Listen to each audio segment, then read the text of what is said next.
Good evening, my friends. Are you here for another spooky story? Then come on in.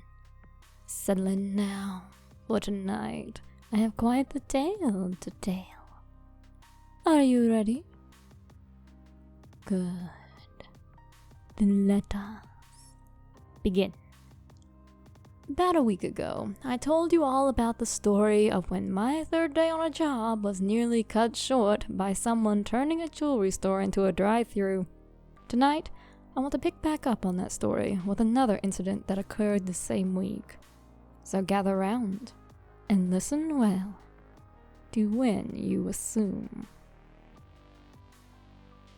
As I've stated before, I usually have something pretty wild happen my first week on a new job.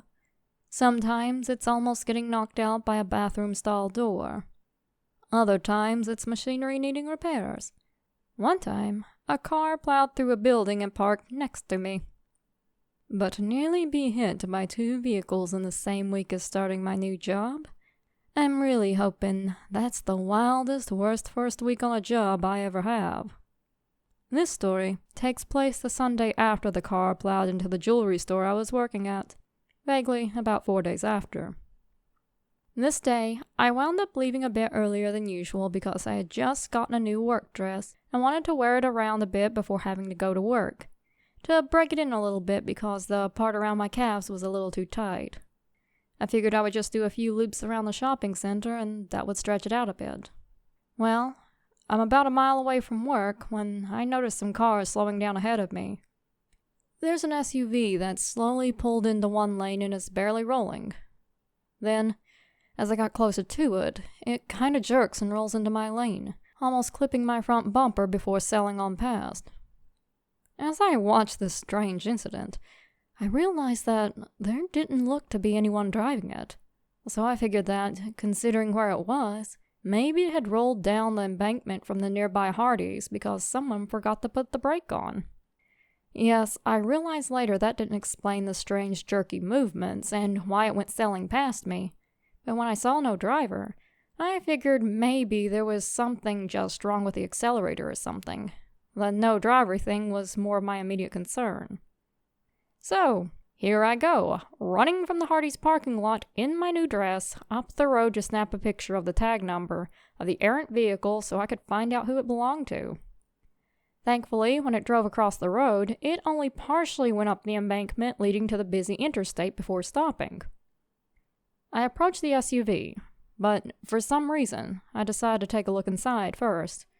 Maybe somebody left their dog or small child in there and it knocked the gear shift out of place. Boy, was I in for a shock when I looked inside. There, leaned back across the seat, was a headless body.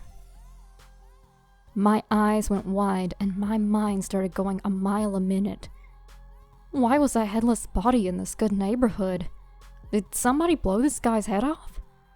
I looked at the windows and windshield in front, but they were intact. So then, I stilled myself to look in the back, knowing full well I'm about to see a mural of viscera painting this dude's back seat.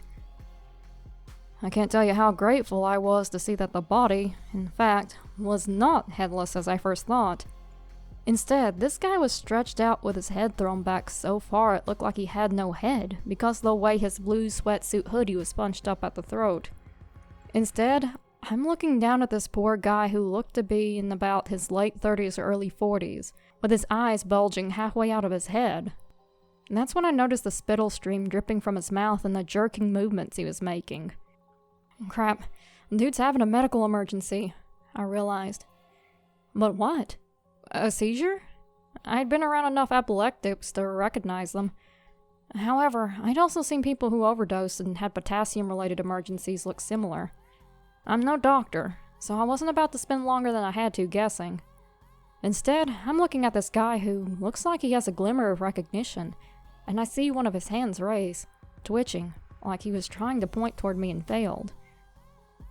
I started to dial 911 when I noticed a truck pull over nearby. The driver hopped out, asking if I was okay, and I told him to call for help. I was in the process of dialing 911 myself when a semi roared overhead. The other driver, who had just realized there was a guy in the SUV, and I exchanged looks. "We've got to get this door open before he hits the gas and rockets up there," I said. I grabbed hold of the door handle on the passenger side and prepared to yank, when I heard a voice boom behind me. "That won't work. The doors are locked." I turned around to see a guy in his early 60s standing in the middle of the road. He was balding and heavyset, wearing a yellowish tan flannel shirt, with his hand tucked into the pockets of his khaki pants. He was sort of smiling. The heck? I just went, "What?" and tried the doors anyway. At this point, I'm trying to also explain to the dispatcher I reached that there's a guy that might be dying in an SUV about to roll onto the highway. "The doors are locked," the man repeated. "He's having a seizure. You can't get in." Now, I did not use the term seizure with the dispatcher, nor had the other driver. We both used medical emergency. So of course, me and my many years of watching crime shows and all the classes I took throughout high school and college raced to the forefront of my mind, and I whirl around with an accusation of, "Well, how do you know that?" Because of course, I'm suspecting foul play because this guy is several feet away. And you definitely could not see the SUV driver without being right at the side of the vehicle. But, as I turn around, I hear a siren and notice the cop car has arrived. I hear the dispatcher say, "Is that a police siren?" I tell her yes. Then she says, "Then you're good." Now I'm more concerned with the fact that we have no ambulance and this woman is hanging up on me. I tell her that, and she just says, "You're fine," and hangs up. I look at the other driver, who I heard mutter something under his breath, and he's staring incredulously at his phone too. The same thing happened to him. Now, I'm not sure if this sort of thing is normal for emergency dispatchers for large urban areas, but in every medium-sized city I've ever been in, dispatchers don't hang up until they are sure the ambulance is there, especially when neither the other driver nor myself knew the actual street, and we're just trying to figure it out from landmarks between two other roads we did know the name of nearby. Maybe this was just protocol, but I felt like the dispatcher I was with sounded pretty callous and didn't care.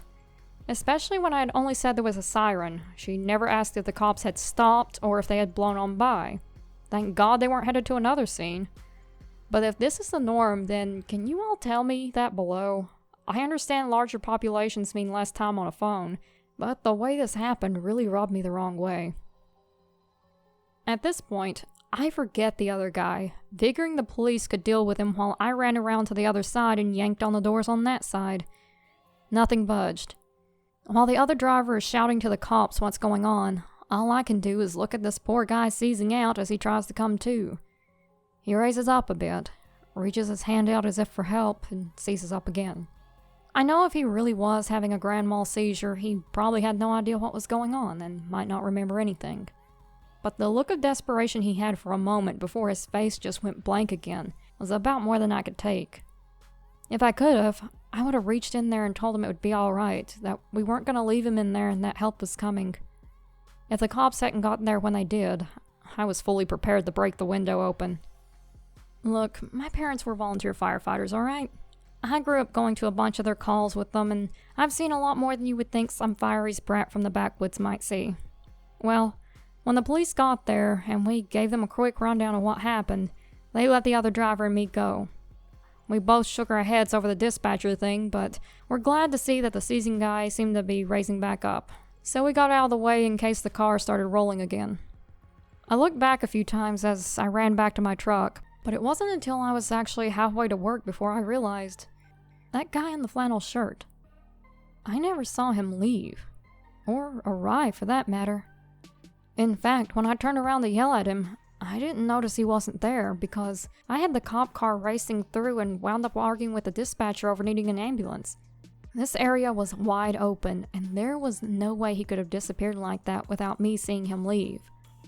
The only vehicles nearby were a locked SUV and a truck about 20 yards away, so there's no way this guy's voice could have sounded right behind me so close and left him with enough time to sprint like a deer back across the road and out of sight. Where he should have been when I turned around. was nothing. It wasn't my imagination either, because I saw the other driver notice the guy the same time I did when we were trying to get a hold of dispatch. The other driver even had a puzzled look on his face for a moment, which makes me wonder if he was trying to figure out where this guy came from. I spent the next 20 minutes mulling over the details in my head, over where that guy could have gone and why he knew what he did, when a sudden and very clear theory struck me. What if that mysterious man was no ordinary man? And that, my friends, is the story of how I accused an angel of foul play.